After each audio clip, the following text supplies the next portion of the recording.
Well, everybody, we're pretty much screwed.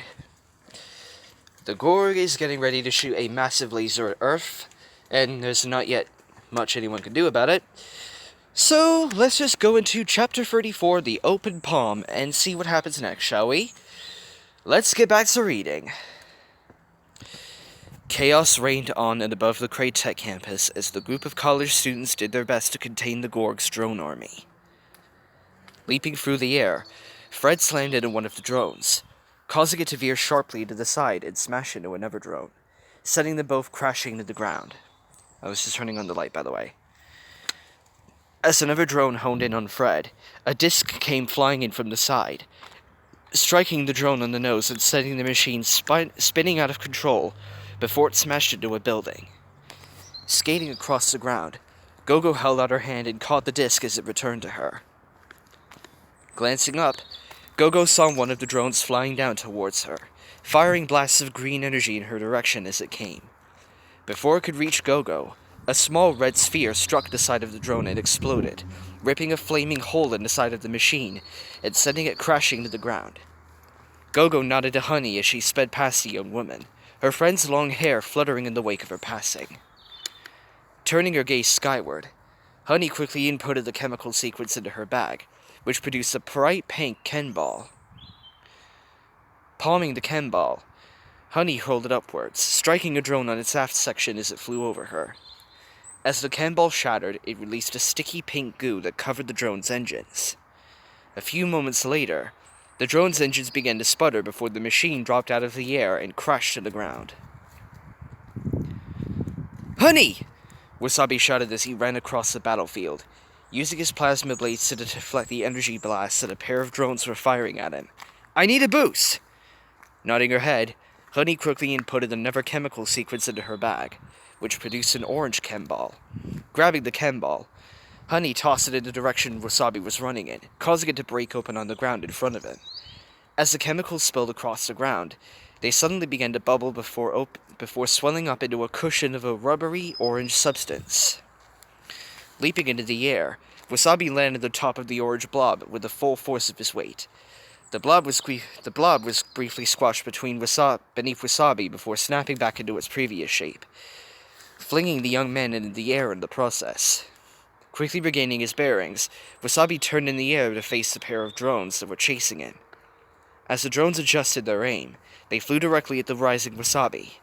Locking onto Wasabi, the drones opened fire on the young man, but he was able to deflect these shots as well, knocking a few other drones out of the air in the process. As the drones flew closer, Wasabi began to spin in the air with his arms outstretched, the plasma blades becoming a glowing green blur as he did. The drones attempted to fly around Wasabi, but were caught by his plasma blades, the weapon slicing through the machine's metal armor like a knife through butter. The damage sent the drones spinning out of the air as Wasabi landed on the ground with a roll. "Good job, Wasabi!" Hearing a shout of pain, Wasabi spun around just in time to see Gogo slam into the ground, rolling across the dirt and grass until she came to a stop on her back. Glancing away from Gogo, Wasabi saw another drone bearing down on the young woman. Running back to the rubbery blob that Honey had created for him, Wasabi hopped onto it, which sent him flying through the air towards Gogo and the approaching drone. Groaning in pain, Gogo pushed herself into a sitting position just in time to see the drone approaching her, its tip glowing green with energy. Her eyes widening, Gogo lifted her hand in a vain attempt to protect herself. Before the drone could fire its shot bow, Wasabi came flying in, screaming at the top of his lungs, and sliced the drone in half with one of his blades, before landing on the ground in front of Gogo as the two halves of the drone crashed to earth behind him. Blinking in surprise, Gogo looked up at Wasabi as the young man turned towards her and offered his hand. Taking it, Gogo allowed Wasabi to pull her back to her feet. "Thanks for the save," Gogo said as she settled back onto her feet discs. "No problem," Wasabi replied as he looked at the battle still raging around him. Things are getting kind of rough here. "Yeah, I'm not sure how much longer I can keep this up," Gogo replied before wincing and touching her side. Wasabi, concerned, attempted to help her, but Gogo waved him off. Hopefully we won't have to hold out much longer, Wasabi stated. With any luck, the kids may have taken care of the Gorg and are on the way back with Abigail right now. Yeah, about that, Wasabi. They're having a bit of trouble. I wouldn't be too sure about that, Gogo stated as she looked up at the sky. Following her gaze, Wasabi saw that the drones that had been swarming around them moments before were now racing back towards the pyramid ship. What's happening? Fred asked as he leapt over to them. Are they giving up? I wish so.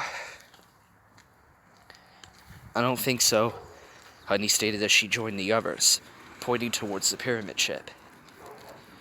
Together, the group saw that green lines of energy were now running down the sides of the Gorg's vessel, coalescing at the tip of the ship that was pointing towards the ground, causing it to glow a bright neon green. Oh my. Oh man, Fred whispered as an icy pang of fear lanced through his heart. I've seen enough sci-fi movies to know what that is.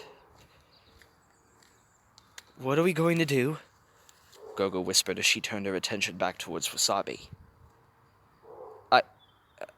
I don't know, Wasabi admitted, looking back at Gogo with a helpless expression. If that's what I think it is, there's no way any of us can stop it. We can't even fly up there to try and turn it off. Screw you, Gorg! The kids, they could stop it, Honey replied, and before her face fell with a look of horror. Unless you don't think they're... God, I hope not, Wasabi replied, reaching down and taking Gogo's hand in his in an effort to comfort her. But they might be. So, this is it then? Gogo questioned as she took off her helmet with her free hand. After everything we went through, we lost? I never would have thought it would end this way, Honey said as she removed her helmet as well. You know, guys, even while staring up at an alien death laser, I can't say I have any regrets, Fred commented as he removed the section of his costume that covered his head. If you're hearing music, I'm just walking by a car playing it out loud.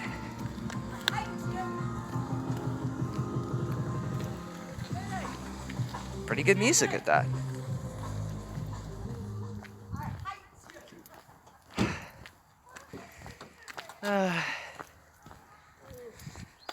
Loud music and people talking.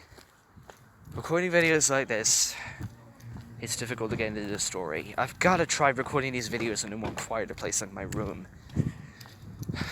I'll think about it. What do you mean? Honey questioned as she looked at Fred. This? Being a superhero? All of us being superheroes together. Fred paused as he smiled at the others.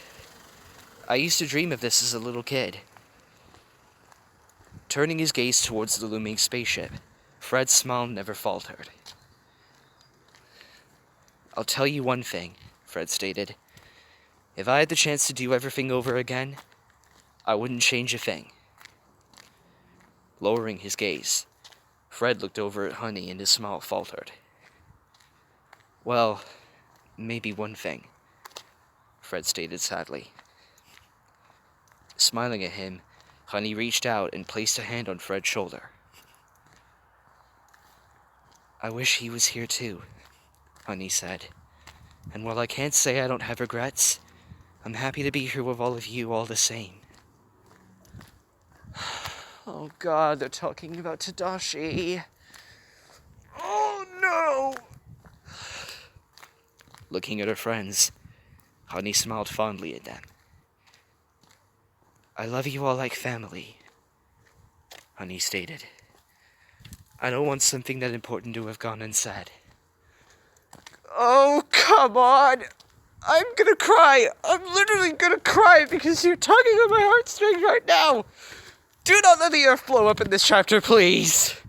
Unless there's like a time travel thing, which I hope there is. I don't even care. I don't want this to be the end. As Honey spoke, she looked pointedly at Gogo. Understanding her friend's meaning, Gogo looked down at the hand she had clasped with Wasabi's before turning her gaze towards the alien ship hanging from a tear in the sky. She focused on the ship's glowing green tip for a moment before squeezing her eyes closed.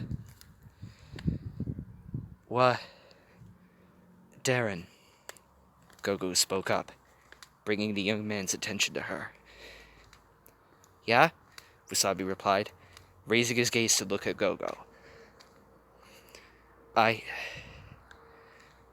wanted to say I'm sorry," Gogo stated as she opened her eyes and turned her gaze towards Wasabi, tears threatening to spill down her cheeks. "I'm sorry for the way I treated you." Yuri, what are you talking about?" Wasabi questioned in confusion.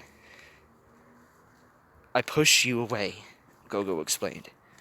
"I was hurting, and I was scared of being hurt more, so I pushed you away." Reaching up, Gogo cupped Wasabi's cheek, the young man's expression shifting from confusion to understanding. "You're a great guy, Darren," Gogo continued. "I've had a history of not great guys in my life, so part of me felt like I didn't deserve you." "Yuri, Wasabi started to say, before Gogo shifted the hand she had on his cheek so that it covered his mouth. "Just let me talk, will you?" Gogo said with an exasperated chuckle. "This is hard enough as it is without you butting in. You drive me crazy, you know?" Slowly, Gogo removed her hand from Wasabi's mouth, and was happy to find the young man was smiling at her. "I guess what I'm trying to say here is that right here, right now, the only thing I regret is not spending as much time as possible with you," Gogo stated as tears began to spill down her cheeks. "So, what you're saying is that you like me?" Wasabi questioned with a chuckle.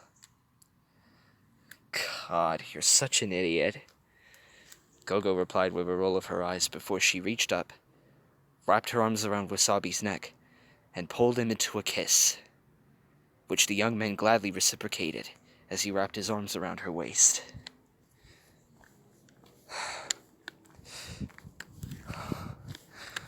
"Oh my god. The freaking end of the world is here, and these two are finally a thing. Oh my god." Honey smiled broadly at the scene, tears welling up in her eyes. Turning away, she found Fred smiling up at her. "I'm not doing that for you," Honey said with a chuckle as she wiped a tear from her eye. "You're not my type, Honey," Fred replied with a grin. "Besides, you'll always be Tadashi's girl to me." With that, tears did begin to spill down Honey's cheeks, and she leaned down to plant a kiss on Fred's forehead. "I wish this wasn't the end," Honey stated as she pulled away. "It's not," Fred replied with a shake of his head as he turned his attention back towards the pyramid ship. "Please let that be Honey's wish being granted." "You think they're still alive up there?" Honey questioned as she looked up as well. "Not only that," Fred confirmed, "I think they're about to save the world." "Oh, scrub off!" "Sorry, but better be something going on up there." Meanwhile. "Alright, you kids have some kind of plan, right?" Abigail whispered as she looked rapidly between the three children. This was the plan," Hiro whispered, a terrible sense of hopelessness creeping into his voice. "So, that's it?" Abigail replied. "We're just going to sit here and watch as everyone we know and love dies?" The three children looked at Abigail before turning their gazes towards one another, tears welling up in their eyes as true sorrow set in. "There's nothing we can do," Sandus whispered. It's all over. As the group began to dip their heads in sorrow, Baymax stood behind them, silently observing the group before turning his attention towards the Gorg. I cannot allow this, Baymax stated in an even but firm tone. The room went silent as all the occupants of the command room turned their attention towards Baymax. You cannot allow this, the Gorg questioned with an amused smile. The action you are preparing to take will result in the deaths of untold individuals and the injury of countless more, Baymax stated plainly, his black eye gaze never wavering from the Gorg's orange eyes. I cannot allow it. In fact, I will not. You will not allow it? The Gorg inquired, seemingly more curious and threatened. And how do you plan on stopping me, machine? Baymax, hit him in the face with a rocket fist and shut the machine down. Please! In any way I must, Baymax answered simply. Baymax, what are you doing? Hero hissed as he whipped his head around to look at the android. What I can, Baymax answered, looking down at Hero as he spoke. The group silently looked up at Baymax with wide eyes. The silence was broken by the Gorg letting out a bellowing laugh. All eyes were immediately pulled towards the Gorg, who had stood from its chair as its laughter rang through the cavernous room, prompting the gathered booth to begin laughing as well. You will stop me? The Gorg said between laughs, gesturing at Baymax with one of his arm tendrils at Baymax. You are a broken toy built by a primitive species. There is nothing you can do to stop me. Coward, Baymax said simply, causing the laughter in the room to suddenly cease as the Gorg looked at the android with wide eyes. What did you call me? The Gorg demanded as his eyes narrowed to angry slits. A coward, Baymax repeated. You were afraid to fight with me because the last time we fought, I proved victorious. The last time we fought, I broke you, machine! The Gorg roared in fury. You required outside interference, Baymax countered. And I am still functional. What's he doing? Abigail whispered. I think, Riley replied as she looked up at Baymax in wonder. I think he's trying to get under the Gorg's skin. He's using the psychology stuff he downloaded to mess with the Gorg, Hero confirmed with a grin. But why? Tip questioned. He's trying to give us an opening, Hero explained. An opening for what? Riley inquired. I think this is for us to figure out, Hero answered as he turned his attention back to Baymax. I would recommend you rethink this, machine, the Gorg said as it placed the oval stone in its vacated seat. Your armor is damaged beyond use. I would tear you to ribbons in an instant. Perhaps, Baymax replied as he looked down at his armor before he began to remove the remaining pieces. But I have learned that there is more than one way to fight. Such as what? The Gorg demanded. I have been told that there are two ways of confronting a problem, Baymax replied as he tossed the armor pieces aside. The closed fist or the open palm. The closed fist has proven to be an ineffective solution, so logic dictates I attempt the alternate one. Show me, the Gorg challenged with a savage grin. Baymax, whatever you're about to do, I hope for love and peace, it works. Stepping out of his armor, Baymax stood before the Gorg. After a moment, he turned his attention towards the data port on his chest. Tapping it, Baymax watched as the data port opened before he reached up and took the red data chip out. Baymax held it up so that he could examine the chip for a moment before tossing it away nonchalantly as his data port retreated back into his chest. A whirring sound came from Baymax's chest before he began to whirl his hands about him with quick and graceful movements. Eventually, he settled into a fighting stance similar to Riley's, before he gestured for the Gorg to come towards him, as his eyes began glowing a light shade of blue. Oh, Baymax has gone into Tai Chi mode. Roaring in challenge, the Gorg rushed at Baymax, the android not even flinching as the alien charged at him. Once the Gorg was close enough, Baymax stepped to one side to avoid the alien's attack before pushing against its back, causing the Gorg to stumble away. Catching itself, the Gorg rolled around to face Baymax, who turned towards the alien again while resuming his fighting stance.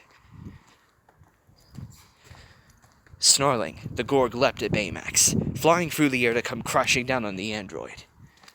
Before the Gorg could hit Baymax, the android stepped to the side again, grabbing onto the alien as he did. In one single movement, Baymax threw the Gorg down onto the floor, sending the alien rolling across the metal plating. As the Gorg came to a stop, it pushed itself back to its feet, snarling at Baymax as the android entered his fighting stance for the third time. "I think that's our signal," Abigail commented, glancing around to see all the booth present watching the fight intently. "Right," Hiro agreed with a nod before he glanced around at the others.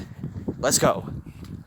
Rising to their feet, the group quickly rushed towards where O was being held by two other booth. Catching them off guard, Riley was able to shove one of the booth hard in the chest, sending it rolling across the floor, causing it to release its grip on O and drop him to the ground. As the other booth turned towards Riley in surprise, the girl spun towards it and smashed her elbow against the alien's face, sending him reeling with a scream. "Riley, you are freaking awesome." "You okay, O?" Tib questioned as she kneeled down and helped the booth to his feet. "This guy a friend of yours?" Abigail asked. "He is," Hiro confirmed with a nod, "and he might be the only person capable of saving our friends." "I is?" O questioned in confusion. "You're the only one who knows how to turn off the ship's weapon," Riley explained. "We can't do it without you." "You won't be doing anything at all," a voice said from behind them.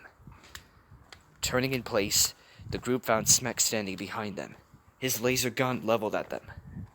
Glancing around, the group could see that the other booth's attention was focused on either the fight between Baymax and the Gorg and what Smek was doing. "I'm heading into a tunnel so I can warm up, guys. Is it okay right here?"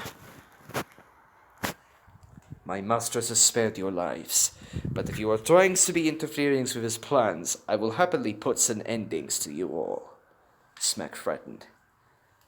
"Oh no," Fear moaned. "Now what are we going to do?"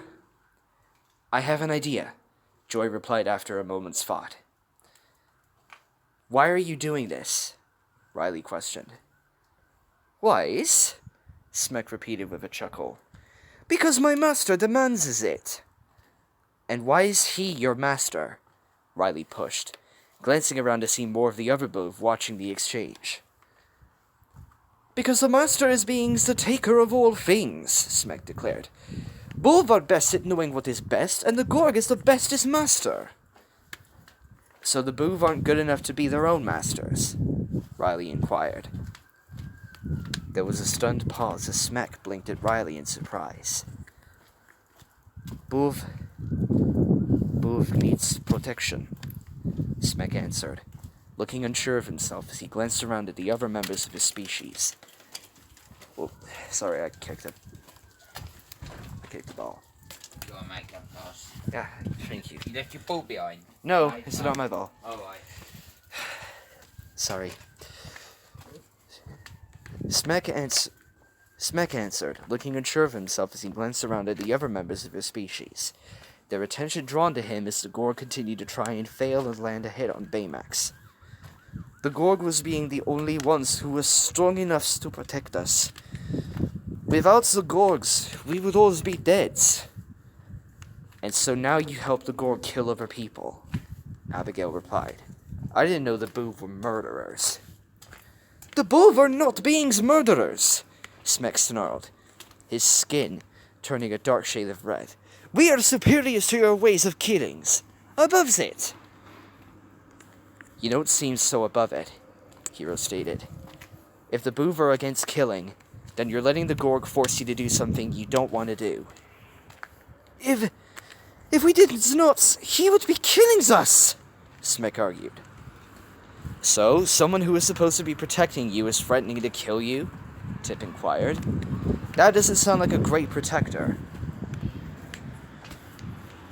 You are knowing nothings! Smek snapped, though his skin was beginning to change from red to yellow as he glanced around the room and noticed the other Boov had begun murmuring to one another. No!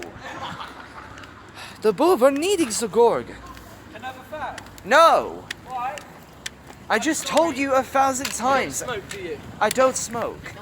Please, can you get that through to him? I don't smoke, and I know the facts. No, thank you. Let's see. Sorry about that. Sorry, really. And there are cars along the road which are paved walking on, so... Bah!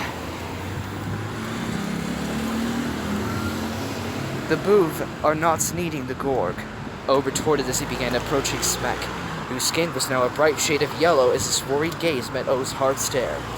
If the Boov were needing the Gorg, then the Gorg would not be making the Boov fears it. That is why you wish to continue serving the Gorg. You are afraid of the Gorg. I am afraid of nothings, Smek replied, his face turning a sickly shade of green as the laser gun trembled in his hand.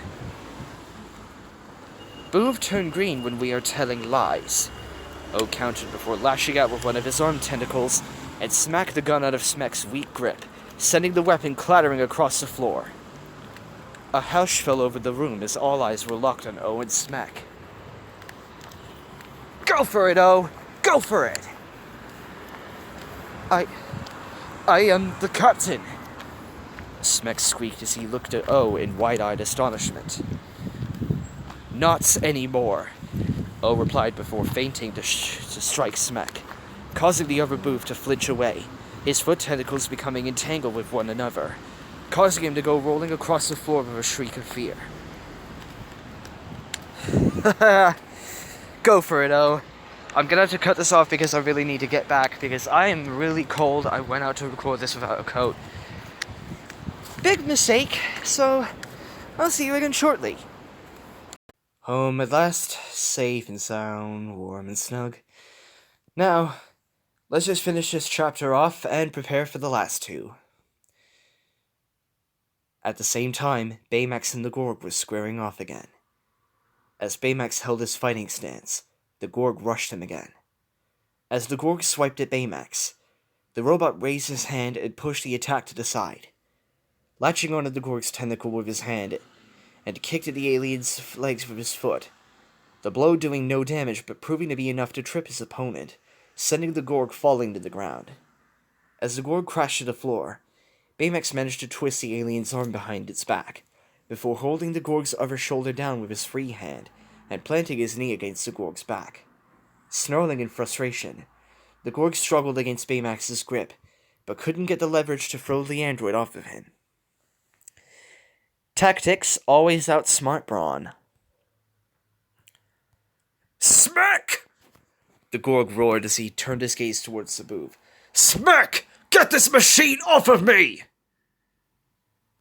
Smek turned to look at the Gorg as he lifted himself off the floor, his gaze fearful, before he looked back at O, who was glaring at the alien. Slowly, Smek turned his gaze towards the Gorg, his skin yellow, before his eyes fell shamefully. Snarling in outrage, the Gorg swept his gaze across the other Boov in the room. Get this thing off of me! The Gorg roared. I'm commanding you!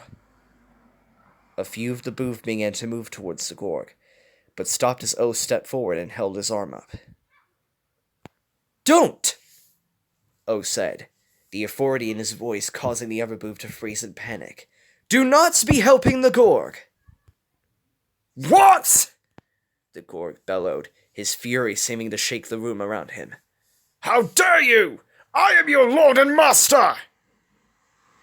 The Boov are having no masters, O declared. The Boov were beings free once before. It is time the Boov to be stopping it to live in fears, and bees freeze again. The only thing that will be free is your head when I remove it from your shoulders! The Gorg shouted as it continued to struggle against Baymax's grip.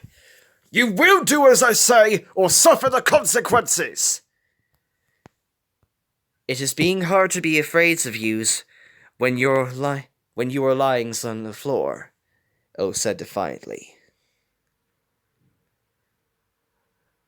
The Gorg glared at O for a quiet moment, before roaring in absolute fury and finally managing to wrench its arm out from Baymax's grip.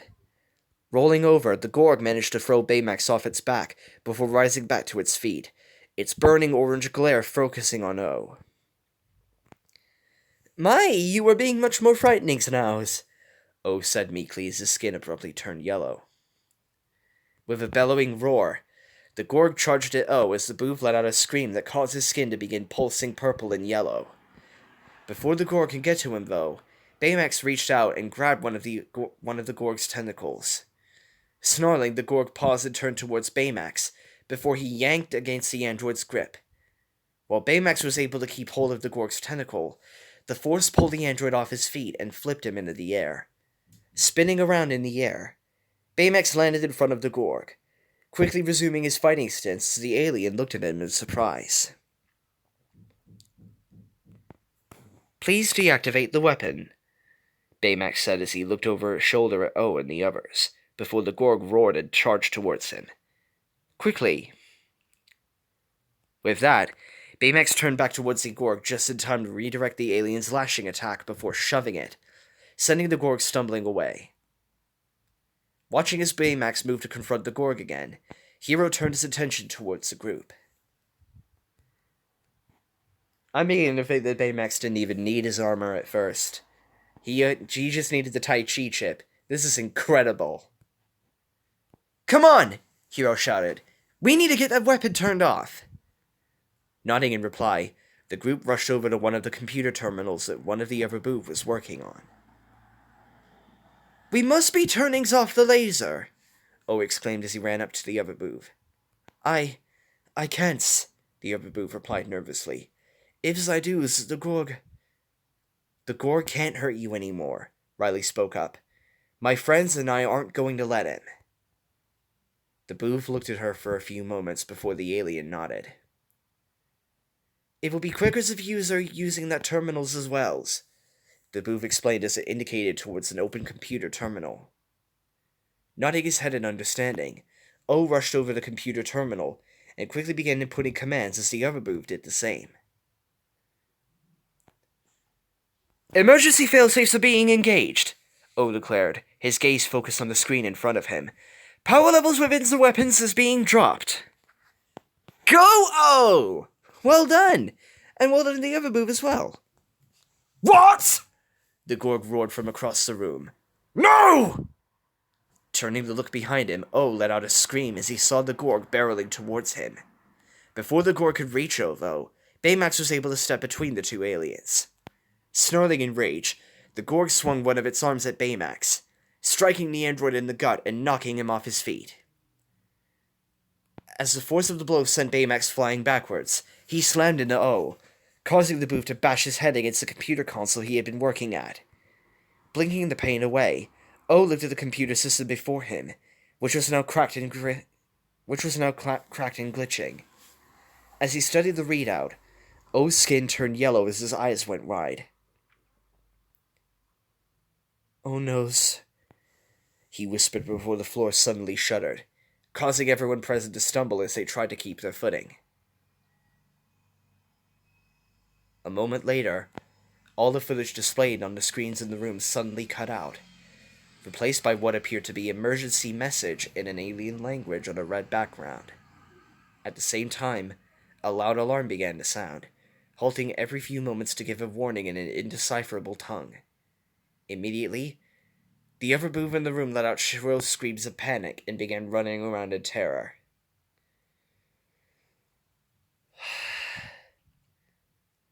Don't tell me that was the self-destruct. What's happening? Riley cried as she gripped the side of her head in pain, while raising her mental shields to block out the torrent of fear that assaulted her. The damage being done to this terminal has now sent the wrong signal to the aliens, to the weapons. O explained as he frantically tried to input commands into the damaged computer to no avail. The energy transfers have not yet been completed. There is now being a dangerous feedback in the energy transfer systems. What the hell does that mean? Abigail demanded. It is meaning that the energy transfer systems will soon fail, resulting in a catastrophic reaction that will be consuming the entire ship.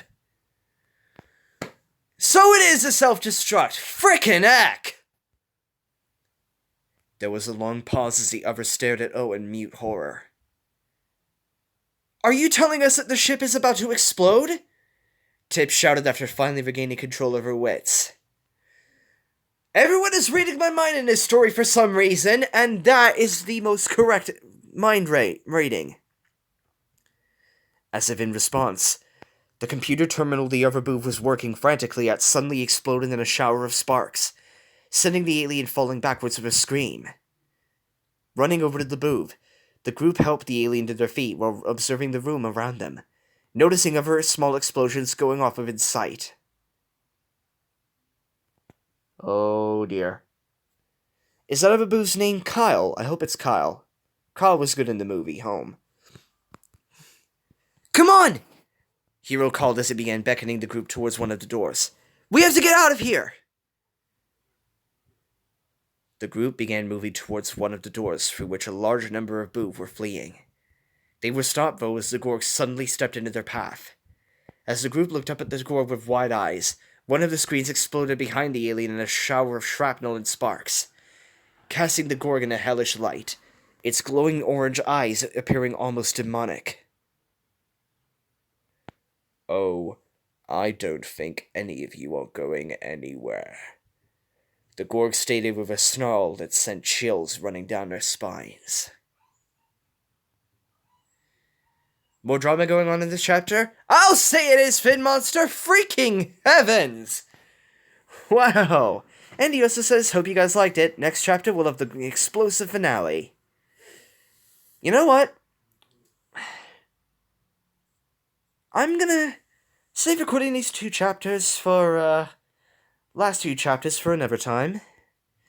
Because this finale is gonna be epic. I hope you all enjoyed, and next time, and until next time, I'm Put your fucking hands up! Until next time, I'm the Master Ranger saying, my brother Jack and his friend Dad, my friend Dad of 2, is just surrounding me with playing for crossbows. And, you are a faggot. And he's pretending, he's just playing with the crossbows right in front of me. I'll see you guys next time. Peace! Ow! Right in the leg, you son of a...